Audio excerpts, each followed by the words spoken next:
What if everything you think you know about your pet's food label is a clever marketing trick? As a veterinarian for 17 years, I've seen firsthand what pet owners miss. Today I'm exposing what pet food companies don't want you to know.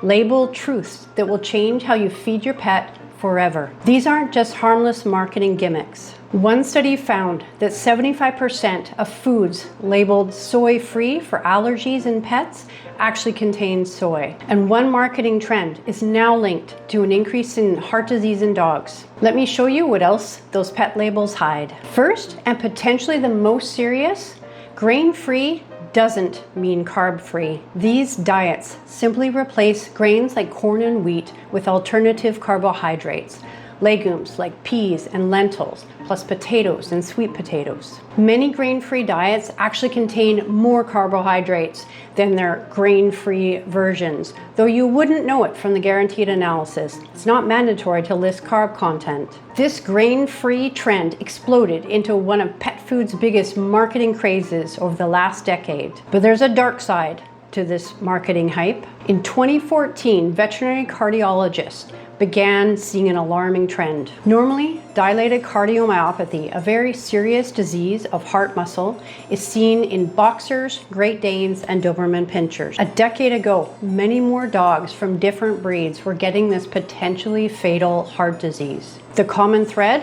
Almost all of them were eating grain-free diets.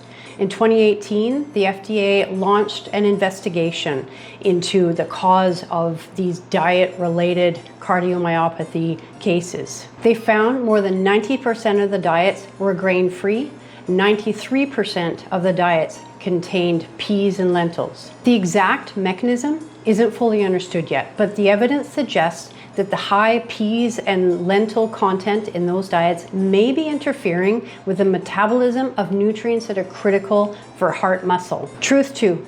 Limited ingredient foods labeled for food allergies often contain things that are not listed on the label, sometimes in significant amounts. In fact, one study showed that 75% of soy-free diets actually contains soy. In another study, all 21 diets tested had DNA evidence of protein from other meat. The term limited ingredient actually has no legal definition in pet food, and there's no standard rules. 3, the marketing claim about first ingredient uses the rule that ingredients are listed by weight in the ingredient list. So chicken that contains 70% moisture is weighed and put on the ingredient list before processing. After processing, after all the moisture is taken out, it may be much lower down in the general component of the diet. So foods that contain chicken as the first ingredient may actually have less protein, less animal protein, than a diet that has dehydrated chicken meal in it. Truth 4. Exotic ingredients look good on the bag, like a big bowl of juicy blueberries, but they are so far down on the ingredient list that we know they're actually less than 1% of the food. The 1% salt rule can be useful here. So we know that salt is put into the food at 0.5 to 1% of the diet. So anything below this on the ingredient list, not much there. Truth 5. Ingredient splitting hides the amount of certain components in plain sight. So this is one ingredient split into many parts to appear less than the desired meat ingredient. Truth 6. Some marketing words are meaningless.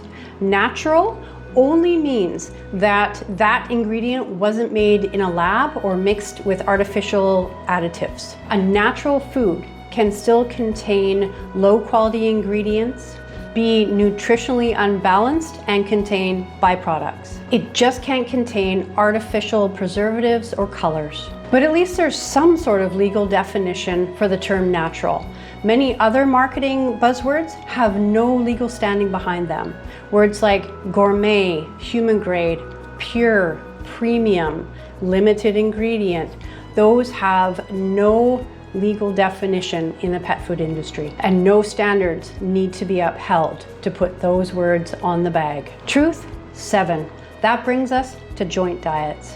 Many people pay a premium for senior food and joint care food that has glucosamine and chondroitin, but these components are rarely in the food at high enough levels to have a therapeutic effect. And in fact, studies have shown us that up to 30% of what's put in is rendered useless by heat processing and kibble extrusion. If you want to know why I think glucosamine for arthritis in pets is overrated and what I think works better, science-backed, pick up a copy of the Quick Start Guide to Top Pet Supplements for the top pet problems.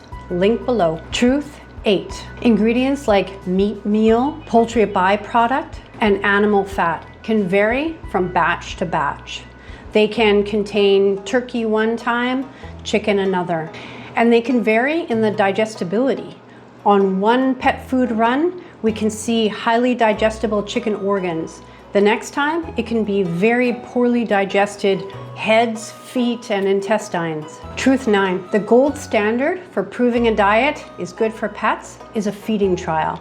But these feeding trials only require a minimum of 8 animals for 6 months. For puppies and kittens, it's 10 weeks. The only things measured, 5 blood parameters, body weight, and physical exams by a vet. These limited trials will miss subtle problems and long-term problems. Truth 10.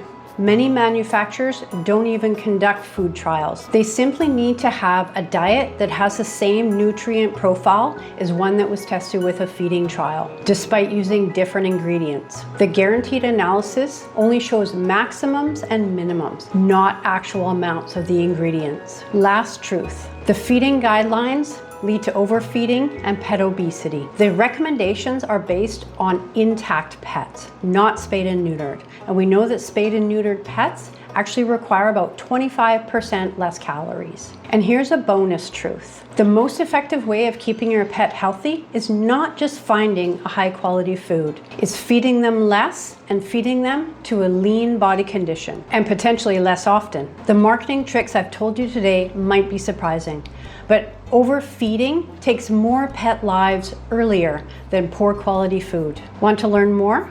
Watch my next video where I reveal 2 simple changes you can make to how you feed your pet that can save you thousands of dollars in treatment for chronic conditions like arthritis over the life of your pet. So what can pet owners do about these confusing pet food labels? Well, you can do a little legwork. Call a manufacturer, get some answers. The World Small Animal Veterinary Association has a really good resource for pet owners, and in it they have questions that you can ask pet manufacturers.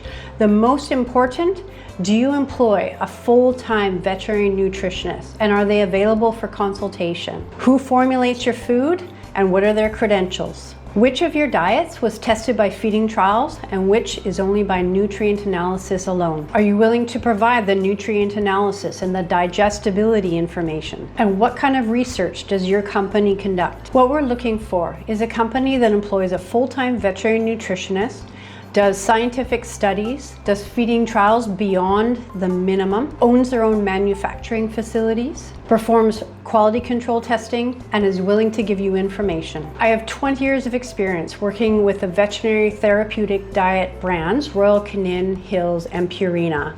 And despite the industry problems that we see with marketing, I do know that these companies invest in research and have qualified veterinary nutritionists that are available for consultation to veterinarians. So they're a good starting point in your search for clarity and quality. Another important step is to talk to your veterinarian, especially if your pet has special health needs. Your vet can also teach you how to determine your pet's body condition score, a measure of whether they're perfect condition or overweight.